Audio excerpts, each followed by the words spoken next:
In this session, we will see different types of flow in Mule.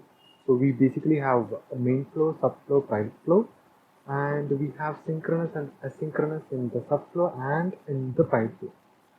We will also see how variables and payload will behave. So I'll try to make this very simple. So let us begin by creating a new project.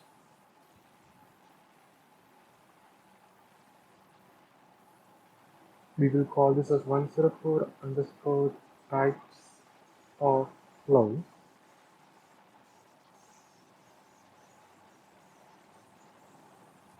First, we will create a main flow. So main flow will have a source and processes. As a source, I'll keep a HTTP listener. See, this is the source. So this main flow, we can call it from a client.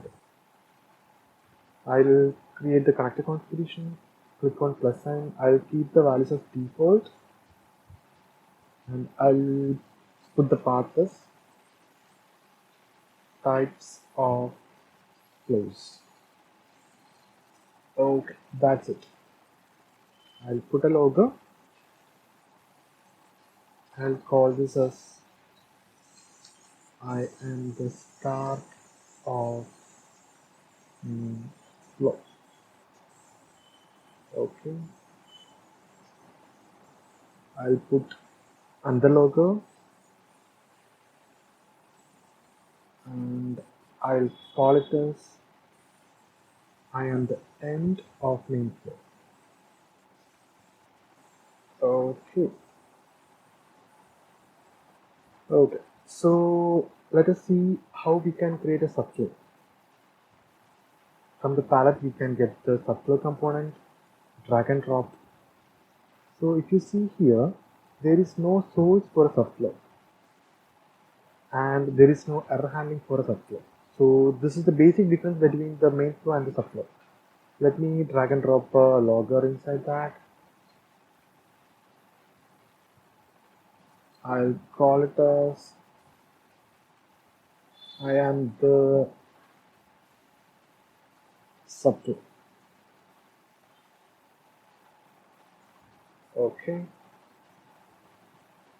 So if I want to call a subflow from the main flow, I need to use a component called as flow reference. Okay. In the flow reference, I can give the flow name as subflow. Okay. I will call the subflow. Okay. So the question is, why should I create a subflow? The thing is, we can reduce redundancy. Means if there is the same piece of code which needs to be used everywhere, like there are multiple places which we can use the same piece of code or same components, we can use a subflow, right? So that we don't have to write the code again and again. And say there are a lot of components in the main flow, so the readability will be very less. In that case, it is better to go for a subflow, right? So in those cases, we can use a subflow. Okay, let me create a private flow. Private flow is nothing but a main flow without a source. So let me just drag and drop the logger.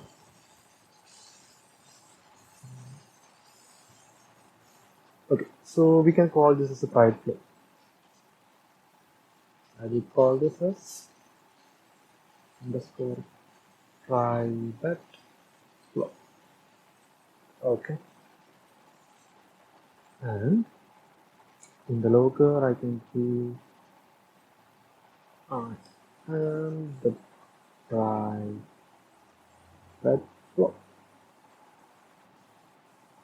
Okay, yeah. So for calling this private flow as well, we have to use the flow reference.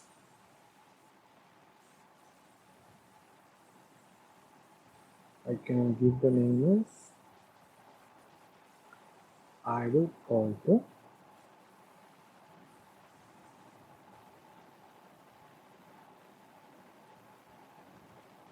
and the flow name as private flow. Okay.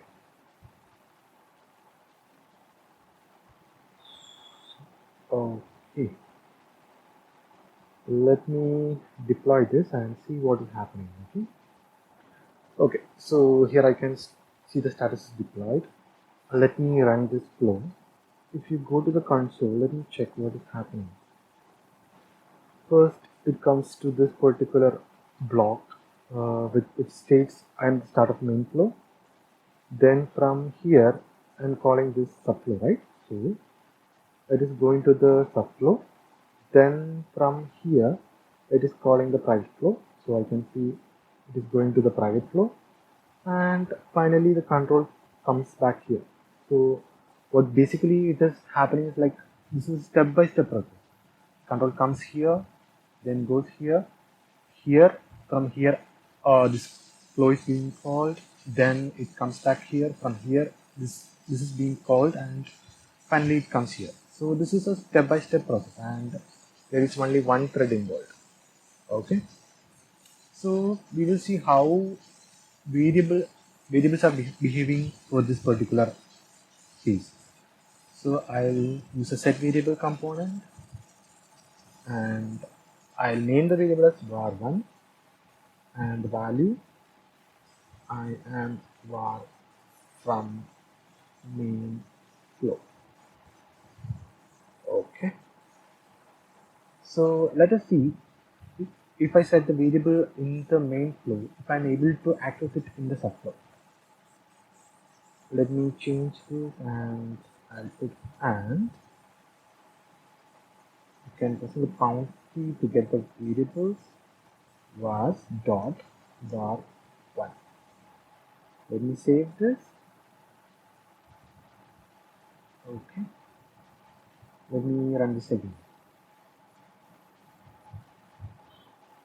Let me check the console. See, it came here, then the variable is being set.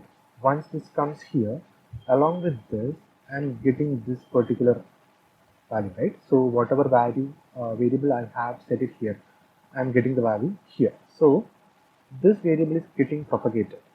Okay, let me set a variable inside the subflow and check how this is working. I'll call this as UR2, and I am from subflow. Then var from subflow.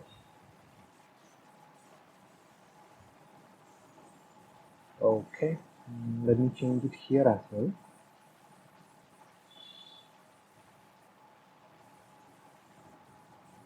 Once you save this, this will get automatically deployed, right? Okay. Then let me run this. Okay, basically I need to use the variable here, and found var dot var2. Okay, let me redeploy this. Okay, so here if you see this coming here, then subflow with this variable, and it is again going to this flow. Then it is towards the end. I can see the variable which is set from here, right? It is given I'm var from subflow. So this is working fine. It basically means that if I set a variable here and if I call the subflow, this variable will be available in this particular subflow. This can be done for private flow as well, right? And if I am setting a variable from this subflow and the control, when the control goes back to the main flow, the variable will be available there. So next case we will see how this async scope is working, right? In all the cases which we have seen, we can see everything is going step by step. So I need a case where it should not go step by step. Means that once I call the subflow, the control can go back, proceed from here, and the subflow it needs to go as a separate thread. Like there should be parallel processing. For that, I can wrap it inside a oscilloscope. Okay. Once that is done, let me see how this is behaving. So was 2, ideally this was 2 should not be there, right? Because it is going in parallel. I'll give the default value as I did not receive any value. I'll save this. Okay, let's see.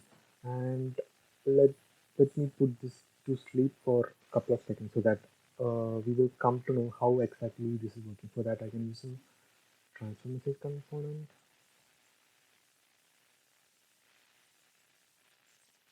and I can use a piece of code which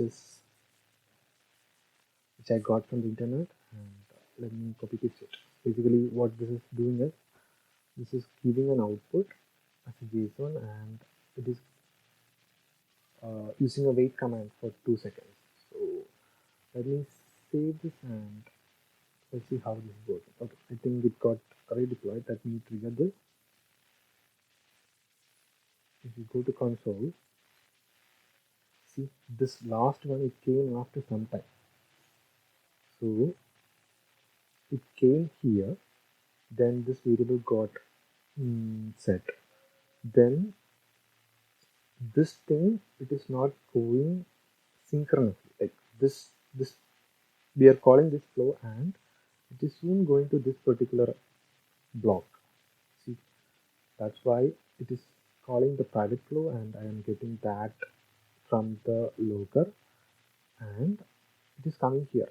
At that time, the variable I have set the default value as I did not receive any value, so that is getting printed because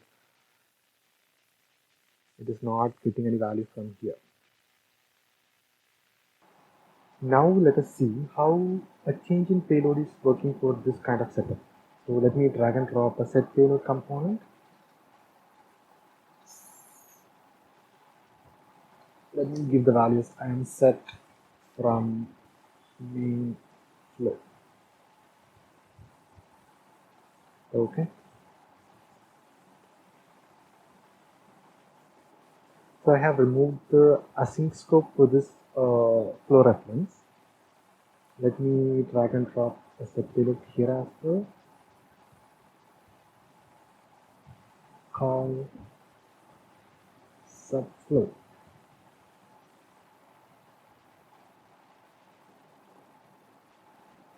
Let me use a set payload for private flow.